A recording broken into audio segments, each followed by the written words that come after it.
ആ സ്ഥാനാർത്ഥി ക്വാളിഫിക്കേഷൻ ഉള്ള ആളാണെന്ന് പോലും എനിക്കറിയില്ല. പരിശോധിക്കണം ഇനി മത്സര രംഗത്ത് നിൽക്കാൻ. കാരണം എന്ന് വെച്ചാൽ വോട്ടർമാരെ സ്വാധീനിക്കാൻ ഇതിപ്പം മാത്രമല്ല, പരസ്യമായി പണം കൊടുക്കുക എന്ന് പറയുന്നത് ഏറ്റവും ഗുരുതരമായ തെരഞ്ഞെടുപ്പ് ചട്ട ലംഘനം തന്നെയാണ്. ഇലക്ഷൻ കമ്മീഷൻ ആക്ട് ചെയ്യണം. ഒരു മിനിറ്റ് വൈകാതെ ഇലക്ഷൻ കമ്മീഷൻ ആക്ട് ചെയ്യണം. ഇത് മാത്രമല്ല, ഇപ്പൊ നിങ്ങൾ മനസ്സിലാക്കേണ്ടത് ഇലക്ഷൻ കമ്മീഷൻ എവിടെയാണ് നിൽക്കുന്നത് എനിക്ക് മനസ്സിലാവുന്നില്ല. ഇന്നത്തേക്ക് പറഞ്ഞു ടെലിവിഷൻ ആഡൊന്നും പാടില്ല, ഓൺലൈൻ ആഡുകൾ പാടില്ല. ഇന്ന് LDFന്റെയും BJPയുടെയും രണ്ടുപേരുടെ ആടുണ്ട്. ഞങ്ങൾ ആട് പാടില്ല എന്നുകൊണ്ട് കോൺഗ്രസും UDF നിർത്തിവെച്ചു. അവർക്ക് ആട് നടത്താം.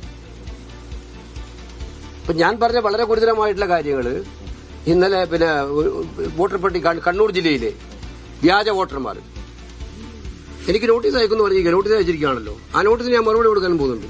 കൃത്യമായിട്ട് എനിക്ക് ഇപ്പോഴും വിവരം കിട്ടിക്കൊണ്ടിരിക്കുകയാണ്. കണ്ണൂർ ജില്ലയിൽ നിന്നും ചീമേനിയിൽ നിന്നും അതുപോലെ മറ്റു പ്രദേശങ്ങളിൽ നിന്നൊക്കെ തന്നെ ഇപ്പോഴും റിപ്പോർട്ട് കൊണ്ടിരിക്കുകയാണ്.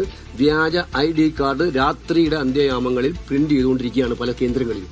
ഈ പല മണ്ഡലങ്ങളിലും BJP പണം വിതരണം ചെയ്യുന്നത് പാലക്കാട് മാത്രമാണോ അതോ? അല്ല, തീർച്ചയായിട്ടും നമുക്ക് മനസ്സിലാക്കേണ്ടത് അവരുടെ പണക്കൊഴുപ്പ് പലയിടത്തും നമുക്ക് കാണാൻ പറ്റും. നിങ്ങളുടെ പ്രചരണത്തിൽ കാണാൻ പറ്റും, എല്ലായിടത്തും കാണാൻ പറ്റുന്നുണ്ട്. ഇത് വളരെ പക്ഷെ കൈയോടെ പിടിച്ച സംഭവമല്ലേ. അതുകൊണ്ട് ഇലക്ഷൻ കമ്മീഷൻ എല്ലാ സ്ഥലത്തും വിജിലന്റ് ആവണം. ഇങ്ങനെ പണം ഡിസ്ട്രിബ്യൂട്ട് ചെയ്യുന്ന കാര്യത്തിൽ ശക്തമായ നടപടികൾ സ്വീകരിക്കണം. അതാണ് പറയാനുള്ളത്.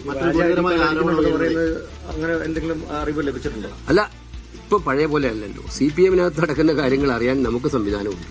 ഇപ്പൊ നമുക്ക് അറിവ് കിട്ടും, ഇൻഫർമേഷൻ കിട്ടുകയാണ്. ആ ഇൻഫർമേഷൻ നമ്മുടെ ഇലക്ഷൻ കമ്മീഷൻ അറിയിക്കും. അത് ചെക്ക് ചെയ്യേണ്ട ഉത്തരവാദിത്വം, നടപടി എടുക്കേണ്ട ഉത്തരവാദിത്വം ഇലക്ഷൻ കമ്മീഷനാണ്. നമ്മൾ ഉന്നയിച്ചതാണ്. ഇത് കൃത്യമായിട്ട് കണ്ണൂരിലെ അറിയുന്ന ഇലക്ഷൻ നടത്തുന്നവർക്ക് എല്ലാവർക്കും അറിയാം. നാളെ ഇപ്പൊ ഇലക്ഷൻ നടക്കാൻ പോവാണ്. അതുകൊണ്ട് ഇലക്ഷൻ കമ്മീഷൻ ഇത്തരം കാര്യങ്ങളിൽ നീതിപൂർവ്വമായി ഓരോ കേന്ദ്രത്തിൽ BJPക്കൊപ്പമാണ്, അതാത് സംസ്ഥാനങ്ങളിൽ ആ ഭരണ പാർട്ടിക്കൊപ്പമാണ്. എന്താണ്? അല്ല, ഞാൻ പറഞ്ഞില്ലേ, ഇപ്പോഴാവശ്യപ്പെടുന്ന ഇലക്ഷൻ കമ്മീഷൻ ആക്ഷനാണ്. Let us see what they are going to do.